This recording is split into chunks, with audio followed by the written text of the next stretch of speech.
Hello बच्चों, Hindi Gurukul channel में आपका हार्दिक स्वागत है।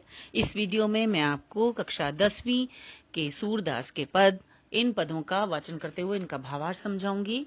बच्चों, अगर अभी तक आपने मेरा चैनल सब्सक्राइब नहीं किया है तो उसे जल्दी से सब्सक्राइब करें और बेल आइकन को क्लिक करें ताकि आपको as soon as possible notification मिलती रहे। बच्चों, आइए सबसे पहले सूरदास जी का संक्षिप्त परिचय जान लेते हैं। सूरदास जी का जन्म स्थान जहां है वह उसके बारे में लोगों में यानी कि विद्वानों में मतभेद है। कुछ विद्वान ये मानते हैं कि इनका जन्म सन 1478 में यानी कि 1478 में आगरा और मथुरा के बीच रुनकता यानी रेणुका नामक क्षेत्र में हुआ था। किंतु कुछ विद्वान ये मानते हैं कि इनका जन्म दिल्ली के पास सीही नामक गांव में हुआ था। सूरदास जी मथुरा और वृंदावन के बीच गऊ घाट पर रहते थे। जहां ये गऊ घाट पर रहते थे वहीं इनकी भेंट महाप्रभु वल्लभाचार्य से हुई और उन्होंने इन्हें अपना शिष्य स्वीकार कर लिया। उन्हीं के आदेश पर सूरदास जी ने श्रीनाथ जी के मंदिर में कृष्ण लीला के पदों की रचना की और उन्हें नित्य प्रति गाना शुरू कर दिया। नित्य प्रति यानी कि रोज गाते थे। जीवन पर्यंत ये इसी नियम का पालन करते रहे। जीवन पर्यंत माने जीवन भर ऐसे ही करते रहे सूरदास जी। सन 1583 में यानी कि 1583 में पारसोली नामक गांव में इनका निधन हो गया, इनका देहावसान हो गया। सूरदास जी की रचनाएं प्रमुख रूप से 3 हैं: सूरसागर, सूरसारावली और साहित्य लहरी। इसमें सबसे अधिक महत्वपूर्ण सूरसागर है। ये जो ग्रंथ है इसमें 1.25 लाख पदों की रचना की है सूरदास जी ने, लेकिन अभी तक केवल 5000 पद ही हमें प्राप्त हो सके हैं। बच्चों, आपकी पुस्तक में जो 4 पद दिए गए हैं वो भ्रमर गीत से हैं और भ्रमर गीत सूरसागर का ही एक महत्वपूर्ण भाग है। सूरदास जी की काव्यगत विशेषताओं के बारे में संक्षिप्त रूप से अब जान लें। सूरदास जी श्री कृष्ण के अनन्य भक्त थे। उनके प्रति उनकी भक्ति एकनिष्ठ थी। उन्होंने श्री कृष्ण के जन्म से लेकर उनके मथुरा तक की कथा, कृष्ण की विभिन्न लीलाओं का अत्यंत सुंदर वर्णन किया है। सूरदास जी ने वात्सल्य और श्रृंगार में बहुत अधिक महारत हासिल की है। उन्होंने श्री कृष्ण की चेष्टाओं, उनकी रुचियों, उनकी क्रीड़ाओं का, उनके स्वभाव का बहुत मार्मिक चित्रण किया है। ऐसा हिंदी साहित्य में कहीं और नहीं मिलता। बच्चों, इसके अलावा उन्होंने जो जिस भाषा में लिखा वो भाषा थी ब्रज, और ये भाषा बहुत ही मीठापन लिए हुए है, यानी कि इसमें माधुर्य होता है और सजीवता है ना, और अत्यंत ही स्वाभाविक है। सूरदास जी ने अलंकारों का भी बहुत प्रयोग किया। कहीं कहीं तो ऐसा लगता है कि जैसे अलंकारों की झड़ी ही लग गई है। और रस का भी चित्रण है, खासकर वात्सल्य रस और श्रृंगार रस की बहुत सुंदर योजना है इन पदों में। बच्चों, आइए अब हम जान लेते हैं कि सूरदास जी ने जो ये भ्रमर गीत की रचना की वो उसका आधार क्या है। जब श्री कृष्ण मथुरा चले गए और वहां राजा हो गए तो उन्होंने ब्रज की गोपियों को उद्धव के माध्यम से, उद्धव जो उनके मित्र थे, उनके माध्यम से योग का संदेश भेजा। जब उद्धव गोपियों के निकट पहुंचे ब्रज में, तो जब वे उन्हें बता रहे थे, उन्हें योग का संदेश दे रहे थे, तो गोपियां मानने को तैयार नहीं थीं और उन्होंने उनका जवाब किस प्रकार दिया इसका ही चित्रण है भ्रमर गीत में। और भ्रमर गीत नाम क्यों पड़ा? जिस समय उद्धव जी पहुंचे तो कहीं से एक भ्रमर यानी कि भंवरा, बच्चों जो ऐसे आवाज करता है, ज़ करके ऐसे आता है और इस प्रकार की आवाज करता हुआ फूलों पर बैठता है और रस लेता है। तो भ्रमर कहीं से उड़ता हुआ आया, तो उसी को माध्यम बनाकर गोपियों ने उद्धव से अपने मन की बात कही। बच्चों, उस जमाने में और आज भी भारत के बहुत सारे हिस्सों में ये प्रथा है कि जो स्त्रियां होती हैं वो पराये पुरुष के सम्मुख एकदम से नहीं आती और या तो वे घूंघट में बात करती हैं या फिर किसी को माध्यम बनाती हैं। तो गोपियों ने भी इसी प्रथा का निर्वाह किया, इसीलिए उन्होंने भ्रमर को माध्यम बनाते हुए उद्धव से बातें कहीं। आइए अब बच्चों एक एक पद का वाचन करेंगे, भावार्थ समझेंगे। पहला पद, पहले शब्दार्थ जान लेते हैं। बड़भागी यानी कि भाग्यवान, भाग्यशाली। अपरस माने अछूते। स्नेह तगा माने स्नेह रूपी धागा, स्नेह रूपी बंधन। अनुरागी माने जिसका हृदय प्रेम से भरा हो, प्रेम से भरा हुआ। पुरईन पात माने कमल का पत्ता। दागी माने दाग या धब्बा। गागरी माने मटकी। प्रीति नदी माने प्रीति रूपी नदी, प्रेम की नदी। पांव न बोरियो माने पांव भी नहीं डुबोया। परागी माने मुग्ध होना या मोहित होना। भोरी माने भोली, गुर गुड़। चांटी माने चींटी। पागी माने लिपटना, चिपटना। उधो तुम हो अत बड़ भागी। गोपियां कहती हैं, हे उद्धव, तुम तो बहुत ही भाग्यशाली हो, तुम तो बड़े भाग्यवान हो। अपरस रहत स्नेह तगाते, नाहिन मन अनुरागी। तुम तो श्री कृष्ण के निकट रहते हो, उनके समीप रहते हो, फिर भी उनके प्रेम रूपी धागे से नहीं बंधे हो, और तुम्हारा मन उनके प्रेम से लिप्त नहीं हुआ। तुम्हारा प्रेम उनके प्रेम से भरा नहीं है। तुम बड़े भाग्यशाली हो।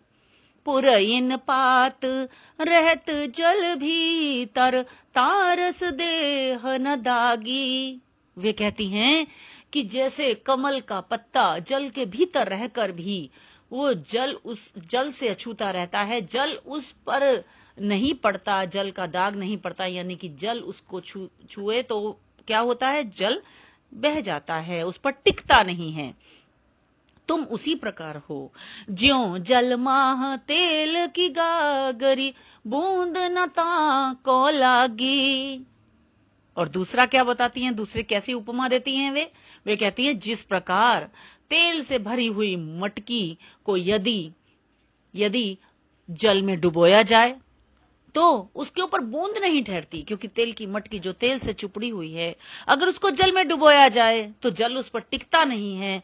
उसी प्रकार तुम भी श्री कृष्ण जो प्रेम के सागर हैं, तुम्हारे ऊपर उनका असर नहीं हुआ, तुम्हारा उनसे स्नेह नहीं बंधा। प्रीति नदी में पाँव न बोर्यो, दृष्टि न रूप परागी। तुमने तो प्रीति की नदी में, यानी श्री कृष्ण के प्रेम की नदी में तो तुम नहाना तो दूर, तुमने तो पांव भी नहीं डुबोया। दृष्टि न रूप परागी, तुम्हारी दृष्टि, तुम्हारी नजर उससे मोहित नहीं हुए। तुम श्री कृष्ण के रूप सौंदर्य से मोहित भी नहीं हुए। सूरदास अबला हम भोरी, गुर चाटी ज्यों पागी। वे कहती हैं, सूरदास जी कहते हैं कि गोपियां कह रही हैं कि हम तो अबला यानी कमजोर भोली हैं, हम तो कमजोर हैं, भोली नारियां हैं। गुड़ चाटी ज्यों पागी, जिस प्रकार गुड़ के ऊपर चींटियां आ जाती हैं, गुड़ को देखकर आकर्षित हो जाती हैं चींटियां, और कई बार तो वो अपने प्राण भी दे देती हैं गुड़ के प्रति आकर्षित होकर। वे कहती हैं, श्री कृष्ण तो हमारे लिए गुड़ के समान है और हम चींटियों के समान हैं, इसलिए हम तो उनके प्रेम रस में लिपट चुकी हैं, हम तो उनसे अपना प्रेम दूर नहीं कर सकती, हम तो उनके प्रेम में पगी हुई हैं। अगला पद, इसके शब्दार्थ पहले देखें। अवधि माने अवधि यानी कि समय, सीमा। आधार माने आधार। आस माने आशा। बिथा माने बिथा सही माने विथा सही, दुख सहा। जोग संदेशनी माने योग का संदेश। विरहिणी माने विरहिणी, गोपियां अपने लिए कह रही हैं कि हम तो विरहिणी हैं क्योंकि विरह सह रही हैं। दही माने बढ़ जाना, जिसको कहते हैं जल जाना। गुहार माने गुहार करना, रक्षा के लिए पुकारना। जितही ते माने जिनसे। उतते माने उन्हीं से। धीर माने धैर्य। धरही माने धारण करना। मर्यादा माने मर्यादा। लही माने रखी। मन की मन ही मांझ रही। गोपियां कहती हैं कि हे उद्धव, हमारे तो मन की व्यथा मन में ही रह गई। कहिए जाई कौन पैऊ धो, नाही परत कही। वे कहती हैं, हम किससे जाके अपनी पीड़ा कहें, किसी से नहीं कही जाती। अवधि आधार आस आवन की, तन मन बिथा सही। वे कहती हैं कि हमने तो श्री कृष्ण के आने की अवधि को आधार बनाकर उसी आशा में अपनी व्यथा, मन की, तन की व्यथा को सहा है अब तक। यानी श्री कृष्ण शीघ्र ही आने वाले हैं, जल्दी ही आने वाले हैं। हमने इसी उम्मीद में, इसी आशा में अपने तन मन का दुख, अपनी व्यथा को सहा है अब तक। अब इन जोग संदेशनि सुनी सुनी, बिरहनि बिरह दही। वे कहती हैं कि अब तुम्हारा योग का संदेश सुन सुनकर हम विरहणियों का विरह और भड़क रहा है और बढ़ रहा है। चाहती हुती गुहार जितहीं तै, उत तै धार बही। वे कहती हैं कि जिनसे हम गुहार करने वाली थी, जिनसे हम पुकार करने वाली थी, जिनसे हम ये कहने वाली थी कि हमें अब आके उबार लो, बस और नहीं सहा जाता, हे श्री कृष्ण, उतते धार बही। उन्होंने ही ये जोग की धारा बहा दी, उन्होंने ही ये योग का संदेश भेजा है। सूरदास अब धीर धरी हैं क्यों, मर ज्यादा न लही। सूरदास जी कहते हैं कि गोपियां कह रही हैं कि अब हम धैर्य क्यों धरें, अब हम धैर्य कैसे धारण करें। मर ज्यादा न लही, जब श्री कृष्ण ने ही मर्यादा नहीं रखी। बच्चों, प्रेम की मर्यादा कौन सी होती है? प्रेम लेना और प्रेम देना। तो श्री कृष्ण ने प्रेम की मर्यादा कौन सी नहीं रखी? प्रेम की मर्यादा उन्होंने ये नहीं रखी कि जब गोपियों ने उन्हें प्रेम किया तो उन्होंने वापस प्रेम का संदेश नहीं भेजा, बल्कि योग का संदेश भेजा है। इस तरह उन्होंने प्रेम की मर्यादा का पालन नहीं किया है। तीसरा पद,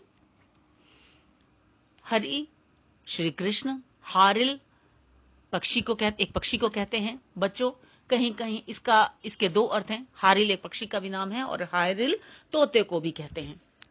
लकड़ी माने लकड़ी, उर माने हृदय, पकड़ी माने पकड़ी हुई, निसी माने रात, करुई ककरी कड़वी ककड़ी, व्याधि बीमारी रोग, मन चक्री माने मन की चंचलता, मन जिनके चक्कर खाते हैं, यानी कि मन में जिनके स्थिरता नहीं है, मन चक्री। हमारे हरि हारिल की लकड़ी। गोपियां कहती हैं कि हमारे लिए तो श्री कृष्ण हारिल पक्षी की लकड़ी के समान है। बच्चों, हारिल पक्षी अपने पंजों में लकड़ी को पकड़े रहता है और वो उसी प्रकार, चाहे वो कहीं पर भी बैठे उड़े, लेकिन लकड़ी पकड़े रहता है। इसलिए, और अगर आप इसका तोते का अर्थ ले लें तो ये समझेंगे कि तोता जब लकड़ी पर बैठता है, पेड़ की डाल पर बैठता है, तो उसे डाल को पकड़े रहता है कसकर कि कहीं गिर ना जाए, है ना। तो वो कहती हैं गोपियां कि हमारे लिए तो श्री कृष्ण लकड़ी के समान है, हमने उन्हें पकड़ रखा है कसकर। मन क्रम बचन नंद नंदन उर, यह दृढ़ करी पकड़ी।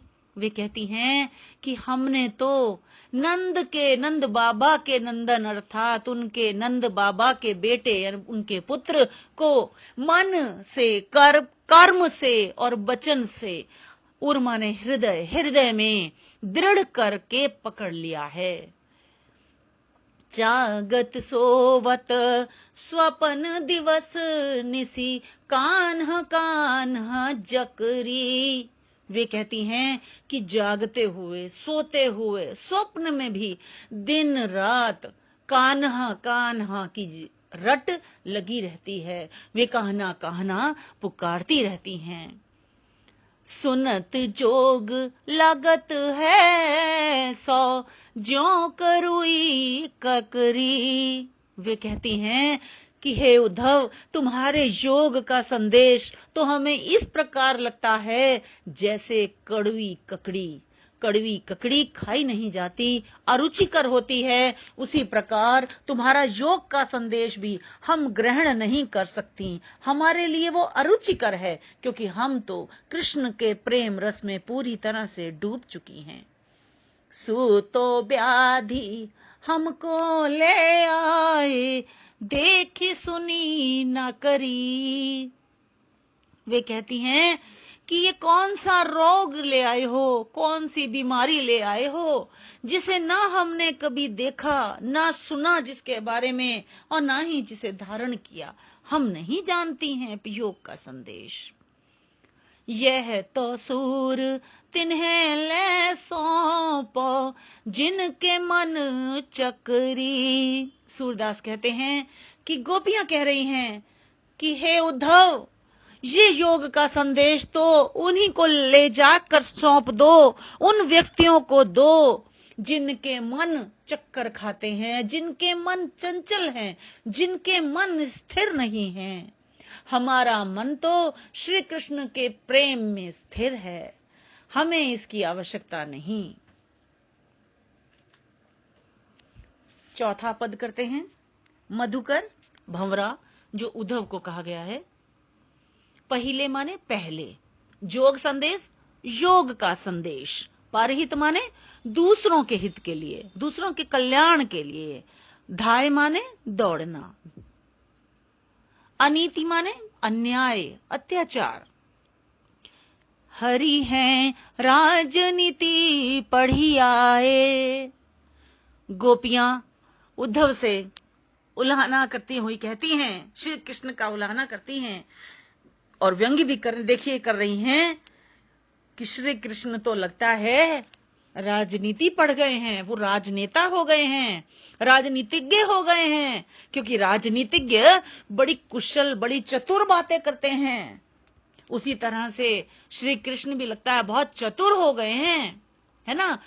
इसीलिए उन्होंने लगता है राजनीति बहुत पढ़ ली है उन्होंने। समझी बात कहत मधुकर के, समाचार सब पाए। वे कहती हैं कि तभी तो मधुकर को, यानी कि हे उद्धव, आपको उन्होंने सारी बात समझाकर यहां भेजा है और हमारे समाचार प्राप्त करना चाहते हैं। वो एक अति चतुर होते पहले ही, अब गुरु ग्रंथ पढ़ाए। वे कहती हैं कि पहले ही वे इतने चतुर थे, इतने कुशल थे, इतने बातें करने में इतने चतुराई थी उनमें, पर अब तो लगता है कि उन्होंने और भी बड़े बड़े ग्रंथ पढ़ लिए हैं, तभी तो ऐसी बातें कर रहे हैं। बड़ी बुद्धि जानी जो उनकी, जोग संदेश पठाए। हम समझ गई हैं कि उनकी बुद्धि बहुत बढ़ गई है, बहुत सयाने हो गए हैं, चतुर हो गए हैं, तभी तो हमें योग का संदेश देकर भेजा है।